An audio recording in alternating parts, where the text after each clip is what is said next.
जूझता गरीबी से बिहार तहरा प्यार सूझता।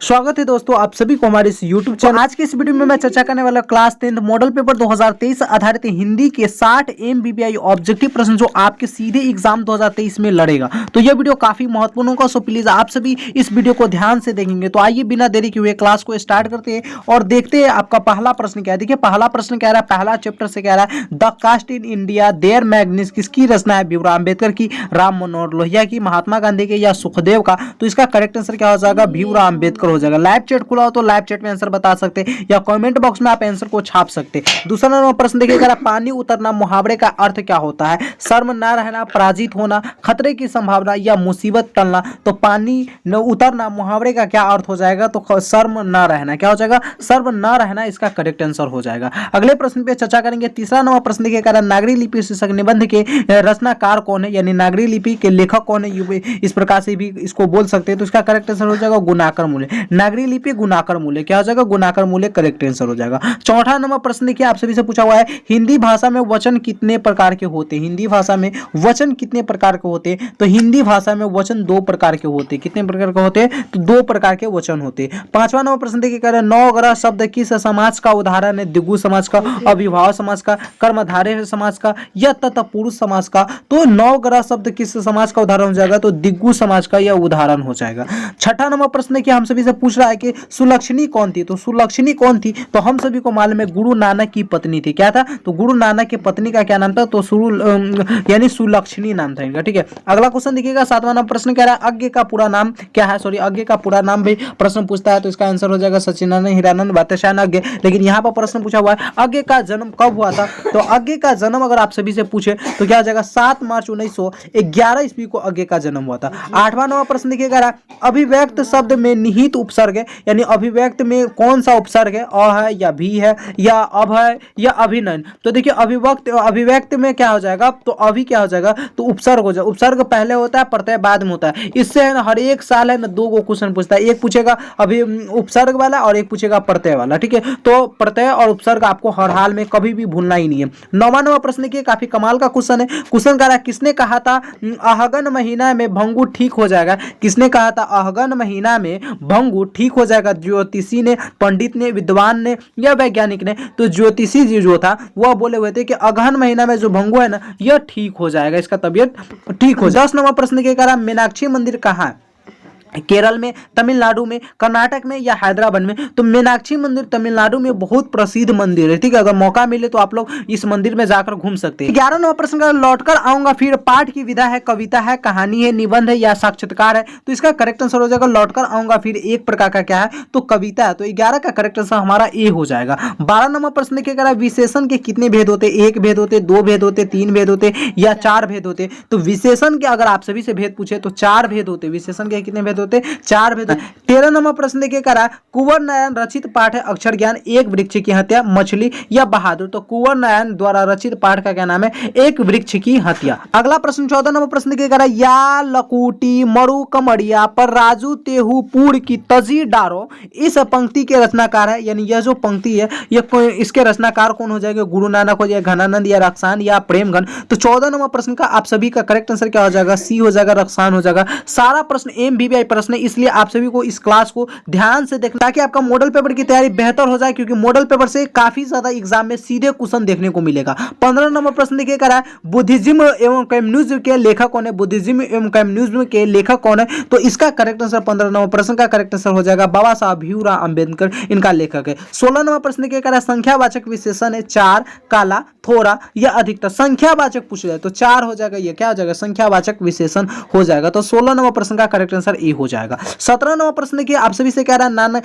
कान साहब का संबंध किससे? गुरु नानक से, रसखान से, प्रेमघन से या घनानंद से? तो नानकान साहब का संबंध किससे? तो 17 नंबर प्रश्न का करेक्ट आंसर हो जाएगा गुरु नानक से। 18 नंबर प्रश्न के कह रहा है नाखून हमारी डट डट के अवशेष है, मानवता के अवशेष है, दया का अवशेष है, पशुता का अवशेष है या करुणा के? तो नाखून हमारी पशुता का अवशेष है। क्या हो जाएगा? पशुता का अवशेष करेक्ट आंसर हो जाएगा। ठीक है, यानी नाखून है जो समझिए एक प्रकार से हम लोग पहले तो पशु थे, जंगल में रहते थे तो उसी का अवशेष बचा हुआ है, यह खत्म नहीं होता है, इसको कितनों काट दीजिए फिर पनप ही जाता है। देखिए 19वां प्रश्न करा, आरंभिक हिंदी का साहित्य मिलने लग जाता है, आरंभिक हिंदी का साहित्य कब से मिलने लग जाता है? तो 19वां प्रश्न का करेक्ट आंसर क्या हो जाएगा? बी हो जाएगा, 8वीं 9वीं सदी से। क्या हो जाएगा? 8वीं 9वीं सदी से हिंदी आरंभिक हिंदी के साहित्य मिलने लग जाता है। 20वां प्रश्न क्या करा, अमरकांत का जन्म किस ईस्वी में हुआ था? अमरकांत का जन्म तो यूपी में हुआ था, आप सभी को मालूम है, लेकिन किस ईस्वी में हुआ था? तो 20वां प्रश्न का करेक्ट आंसर हो जाएगा 1925 ईस्वी में अमरकांत का जन्म हुआ था। 21वां प्रश्न के करा, भाववाचक संख्या का उदाहरण है मोहन, सोना, बचपन या पत्थर। तो भाववाचक जिसे छुआ या देखा नहीं जा सकता परंतु महसूस किया जा सकता है उसे हम भाववाचक संख्या कहते हैं। तो इसका करेक्ट आंसर क्या हो जाएगा? सी हो जाएगा, बचपन। भाववाचक बचपन, प्यार, ये सब क्या है? भाववाचक, दोस्ती, ये सब क्या है? भाववाचक संख्या। 22वां प्रश्न क्या कह रहा है, किशोर से मार खाने के बाद बहादुर प्रतिरोध करता है, हंगामा करता है, चुपचाप कोने में खड़ा हो जाता है, रोने लगता है। किशोर से मार खाने के बाद बहादुर क्या करता है? तो 22वां प्रश्न का करेक्ट आंसर क्या हो जाएगा? सी हो जाएगा, चुपचाप कोने में खड़ा हो जाता है। ठीक है, किशोर उनके बेटा से मार खाता है तो ये क्या होता है? चुपचाप कोने में खड़ा हो जाता है। 23वां प्रश्न देखिए कह रहा है, रूसी जाति की असीमता को सुदृढ़ करने वाली साहित्यकार है कौन? लियो टॉल्स्टॉय या व्लादिमीर नाबोकोव या दस्तोयेव्स्की या उपरोक्त में से सभी। तो 23वां प्रश्न का करेक्ट आंसर हो जाएगा लियो टॉल्स्टॉय। क्या हो जाएगा? लियो टॉल्स्टॉय इसका करेक्ट आंसर हो जाएगा। 24वां प्रश्न देखिए कह रहा है, कथक नृत्य के प्रप्राय माने जाते हैं पंडित बिरजू महाराज, बिस्मिल्लाह खां, जाकिर हुसैन या इनमें से कोई नहीं। तो कथक नृत्य के प्रप्राय माने जाते हैं तो 24 का करेक्ट आंसर क्या हो जाएगा? पंडित बिरजू महाराज। 25वां प्रश्न क्या कह रहा है, भाववाचक संज्ञा का उदाहरण नहीं है भलाई, दूध, सुंदरता या अच्छा। तो भाववाचक संज्ञा का उदाहरण नहीं है, यहाँ पे प्रश्न पूछ रहा है तो करेक्ट आंसर क्या हो जाएगा? दूध। भाववाचक संज्ञा का यह उदाहरण दूध नहीं है। लेकिन देखिए भलाई भी क्या है? यह क्या है? भाववाचक दर्शाता है, सुंदरता भाववाचक दर्शाता है, अच्छा भाववाचक दर्शाता है, तो इसके लिए इसका करेक्ट आंसर क्या हो जाएगा? दूध है, जो भाववाचक संज्ञा का उदाहरण नहीं है। 26वां प्रश्न क्या कह रहा है, जीत जीत मैं निरखत रहूं पाठ के केंद्र में कौन है? बिस्मिल्लाह खां है या जाकिर हुसैन है या बिरजू महाराज है या उपरोक्त में से सभी है। तो 26वां प्रश्न का हमारा करेक्ट आंसर क्या हो जाएगा? तो करेक्ट आंसर हमारा बिरजू महाराज हो जाएगा। क्या हो जाएगा? बिरजू महाराज कथक नृत्य काल भी थे, इसका करेक्ट आंसर हो जाएगा। 27वां प्रश्न देखिए, 27वां प्रश्न कह रहा है, अज्ञ ने सूत्रपात्र किया छायावाद का, प्रगतिवाद का, छाया प्रयोगवाद का या प्रभाववाद का। तो 27वां प्रश्न का हमारा करेक्ट आंसर क्या हो जाएगा? तो 27वां प्रश्न का करेक्ट आंसर हमारा सी हो जाएगा, प्रयोगवाद। 28वां प्रश्न का सवर संधि का उदाहरण है रामावतार, परमानंद, कबीर नंद या उपरोक्त में से सभी, कवि नंद या उपरोक्त में से सभी। तो 28वां प्रश्न का हमारा करेक्ट आंसर क्या हो जाएगा? उपरोक्त में सवर संधि रामावतार भी हो जाएगा, परमानंद भी हो जाएगा और यहाँ पे कविंद्र भी हो जाएगा। करेक्ट आंसर देखिएगा। 29वां प्रश्न काफी कमाल का क्वेश्चन है, यह क्वेश्चन काफी बार पूछे जाते हैं एग्जाम में। क्वेश्चन कह रहा है, मदन है सोफर का बेटा या सेन साहब का बेटा या किरानी का बेटा या शेर साहब का मित्र। तो मदन क्या है? तो मदन पूछ रहा है, मदन क्या है? तो 29वां प्रश्न का करेक्ट आंसर क्या हो जाएगा? किरानी का बेटा। क्या है? किरानी का बेटा है मदन। ठीक है, याद रखेंगे। 30वां प्रश्न की काफी कमाल का क्वेश्चन, ये भी क्वेश्चन है, कह रहा है अन्य पुरुष डट डट भेद है, संज्ञा का भेद है, विशेषण का भेद है, क्रिया का भेद या भाववाचक सर्वनाम का भेद है। तो 30वां प्रश्न का करेक्ट आंसर हो जाएगा विशेषण का भेद है। क्या? अन्य पुरुष विशेषण का भेद है। 31वां प्रश्न देखिए, कह रहा है बिरजू महाराज को गंडा बांधा, बिरजू महाराज को गंडा किसने बांधा? पिताजी ने। किसने बांधा था? तो पिताजी ने बांधा था। तो इसका करेक्ट आंसर ए हो जाएगा। अगले प्रश्न पे चर्चा करेंगे आप सभी के साथ। 32वां प्रश्न कह रहा है, लौटकर आऊंगा फिर पाठ के लेखक कौन है? तो लौटकर आऊंगा फिर पाठ के लेखक आप सभी से पूछे तो इसका करेक्ट आंसर आप सभी को बताना है जीवानंदन दास। क्या हो जाएगा? जीवानंदन दास लौटकर आऊंगा फिर कविता के लेखक हो जाएगा। काफी कमाल का यह पाठ है। ठीक है, इसको पढ़िएगा, मजा आ जाता है यार। 33वां प्रश्न क्या कह रहा है, जापान पर परमाणु बम कब गिराया? बम गिराया किसने? यानी 33वां प्रश्न क्या कर रहा है, जापान पर परमाणु बम गिराया किसने? इंग्लैंड ने, अमेरिका ने, चीन ने या रूस ने। तो जापान पे परमाणु बम गिराने वाले व्यक्ति का क्या नाम है? तो अमेरिका है। क्या है? अमेरिका नाम है। फिर भी देखिए आज जापान बहुत विकसित देश बन चुका है और भारत के बाद आजाद हुआ, लेकिन यह देश इतना विकसित हो गया लेकिन भारत हमारा पीछे ही रह गया, क्योंकि भारत में ना कुछ नेता है जो हमारे देश को बढ़ने नहीं देता है। आप लोग समझ सकते हैं कौन कौन नेता हो सकता है। 34वां प्रश्न देखिए, कह रहा है रोन नदी डट डट है, भारत में है, फ्रांस फ्रांस में, अमेरिका में या रूस में? तो रोन नदी कहाँ है? तो मालूम है रोन नदी कहाँ है? फ्रांस में। कहाँ है? फ्रांस में है रोन नदी। 35वां प्रश्न देखिए कह रहा है द्विगु समास नहीं, त्रिलोक, भाई बहन, शताब्दी, नवरत्न। द्विगु समास नहीं है तो 35वां प्रश्न का करेक्ट आंसर हो जाएगा भाई बहन, यह द्विगु समास नहीं है, करेक्ट आंसर हो जाएगा। ठीक है, अगला प्रश्न देखिएगा 36वां प्रश्न कह रहा है लेखक अपने पिता से मछली क्यों मंगवाना चाहता है? खाने के लिए, खोलने के लिए, खेलने के लिए, कुएं में पालने के लिए या फेंकने के लिए? तो इसका करेक्ट आंसर क्या हो जाएगा 36 नंबर का? कुएं में पालने के लिए। 37वां प्रश्न देखिए कह रहा कविता नहीं है अक्षर ज्ञान, स्वदेशी, हमारी नींद, शिक्षा और संस्कृति, यानी निम्नलिखित में से कौन है जो कविता नहीं है? तो 37वां प्रश्न का हमारा करेक्ट आंसर हो जाएगा शिक्षा और संस्कृति, यह एक कविता नहीं है। ठीक है, बाकी यह अक्षर ज्ञान हो गया, स्वदेशी हो गया, हमारी नींद हो गया, यह सब क्या है? तो कविता है, यह एक साक्षात्कार था। ठीक है, अगला क्वेश्चन देखिए 38वां प्रश्न कर रहा है मोहरा नदी किस शहर में? 38वां प्रश्न देखिए 38वां प्रश्न देखिए कह रहा है मोहरा नदी शहर से दूर थी 1 मील, 2 मील, 3 मील या 4 मील? तो मोहरा नदी शहर से कितनी मील दूर थी? तो 38वां प्रश्न का करेक्ट आंसर हो जाएगा 3 मील दूर। कितना मील दूर हो जाएगा? तो 3 मील दूर। 39वां प्रश्न देखिए कह रहा है राजदूत में है तत्पुरुष समास, अविभाव समास, कर्मधारय समास, द्वंद्व समास। तो राजदूत में कौन सा समास हो जाएगा? तो 39वां प्रश्न का हमारा करेक्ट आंसर क्या हो जाएगा? ये हो जाएगा तत्पुरुष समास। क्या हो जाएगा? तत्पुरुष समास। 40वां प्रश्न देखिए कह रहा है आविन्यो डॉट नदी के किनारे अवस्थित है। आविन्यो किस नदी के किनारे अवस्थित है? तो आप सभी को इस प्रश्न का आंसर मानो रोन नदी के किनारे अवस्थित है। रोन नदी के किनारे अवस्थित है। रोन नदी कहाँ है? तो फ्रांस में। देखिएगा 41वां प्रश्न काफी कमाल का क्वेश्चन है। गिरधर लाल है सेन साहब का मित्र, सेन साहब का भाई, मदन का पिता या सेन साहब का पड़ोसी? तो गिरधर लाल कौन है? तो गिरधर लाल हो जाएगा मदन का पिता, जिसे किरानी वहां पे हम पढ़े हुए थे। ठीक है, अगला क्वेश्चन देखिएगा 42वां प्रश्न। 42वां प्रश्न क्या कर रहा है संतु डॉट मारे कांप रहा था। तो संतु है ना ठंड के मारे कांप रहा था। क्या हो जाएगा? ठंड के मारे कांप रहा था।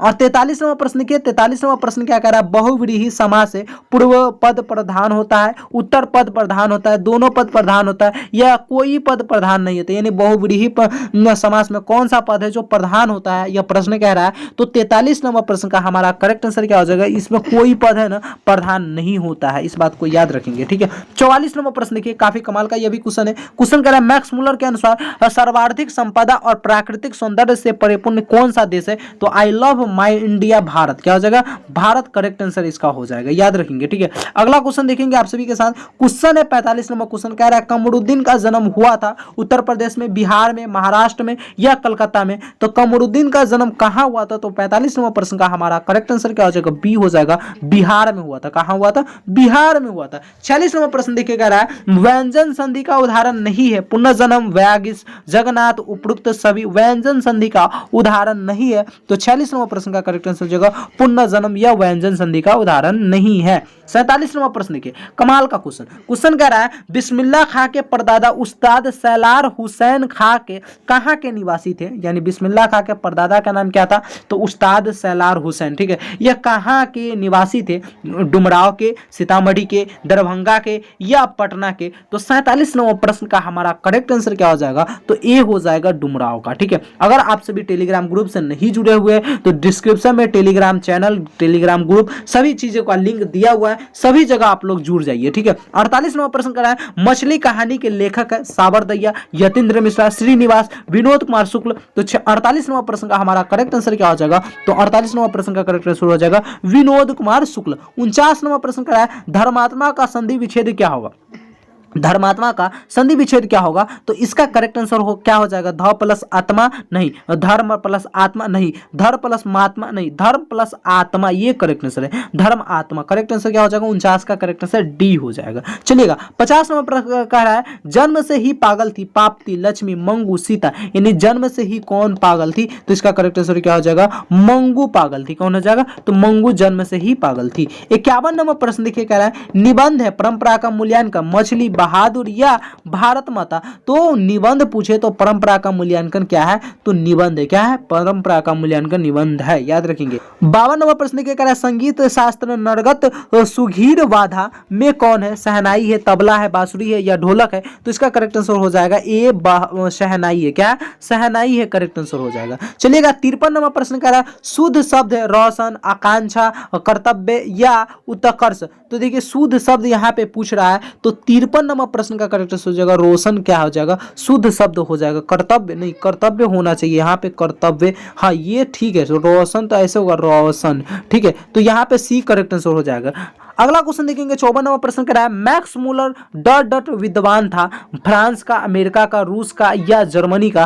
तो मैक्स मूलर कहाँ का विद्वान था, तो जर्मनी का विद्वान था। चलिएगा 55 नंबर प्रश्न देखिए कह रहा है राजस्थानी भाषा के सफल कहानीकारक कौन है, तो राजस्थानी भाषा के सफल कहानीकारक है सावरदैया, क्या हो जाएगा, सावरदैया करेक्ट आंसर हो जाएगा। 56 नंबर प्रश्न कह रहा है बुढ़ापा में कौन सा प्रत्यय आता है, तो बुढ़ापा, बोले थे कि प्रत्यय बाद में आता है, तो प्रत्यय बाद में आता है, बुढ़ापा क्या हो जाएगा, आपा, इसका करेक्ट आंसर हो जाएगा। ठीक है, अगला क्वेश्चन देखेंगे आप सभी से 57 नंबर प्रश्न कह रहा है सीता के कितने बेटे थे, 2 बेटे, 3 बेटे, 4 बेटे या 5 बेटे, तो सीता के 3 बेटे थे, कितने बेटे थे, 3 बेटे थे। 58 नंबर प्रश्न कह रहा है शुद्ध वाक्य, एक मेरी पुस्तक है, रोटी ताजी है, दाल कच्चा है, सुरेश को पूछो, तो शुद्ध वाक्य तो क्या हो जाएगा, 58 नंबर प्रश्न का करेक्ट आंसर, 58 नंबर प्रश्न का करेक्ट आंसर हो जाएगा यह मेरी पुस्तक है, यह एक प्रकार का शुद्ध वाक्य है। चलिएगा अब मात्र 2 प्रश्न बचा हुआ है आप सभी के सामने, 2 प्रश्न में कह रहा है 59 नंबर प्रश्न ढहते विश्वास कहानी के केंद्र में है सुखाड़ की समस्या, बाढ़ की समस्या, दहेज की समस्या या भ्रष्टाचार की समस्या, तो ढहते विश्वास में कहानी के संबंध में क्या है, तो बाढ़ की समस्या है, तो करेक्ट आंसर इसका बी हो जाएगा। 60 नंबर और लास्ट प्रश्न क्या रहा है अभाव में कौन सा उपसर्ग है, तो देखिए उपसर्ग बोले थे बाबू रे पहले आता है और प्रत्यय बाद में आता है, तो अभाव, तो अ क्या हो जाएगा यहाँ पे उपसर्ग, इसका करेक्ट आंसर हो जाएगा। इस प्रकार से इस मॉडल सेट की तैयारी मैंने कर ली है, 60 प्रश्न का राइट आंसर बता दिया। आप सभी को क्या करना है, इस वीडियो को 2 से 3 बार देखना है और अपनी तैयारी को बेहतर करना है। नए बच्चे होंगे तो चैनल को सब्सक्राइब कर लेंगे और डिस्क्रिप्शन में सारे चीजों का लिंक मिल जाएगा, व्हाट्सएप, फेसबुक, इंस्टाग्राम, हर जगह का लिंक मिल जाएगा, तो आप लोग है ना वहां पे ज्वाइन हो जाइए हमारे साथ ताकि आपकी तैयारी बेहतर हो सके। धन्यवाद, थैंक यू सो मच, फिर मिलते हैं अगले क्लास में, जब तक के लिए जय हिंद जय Bharat, thank you so much.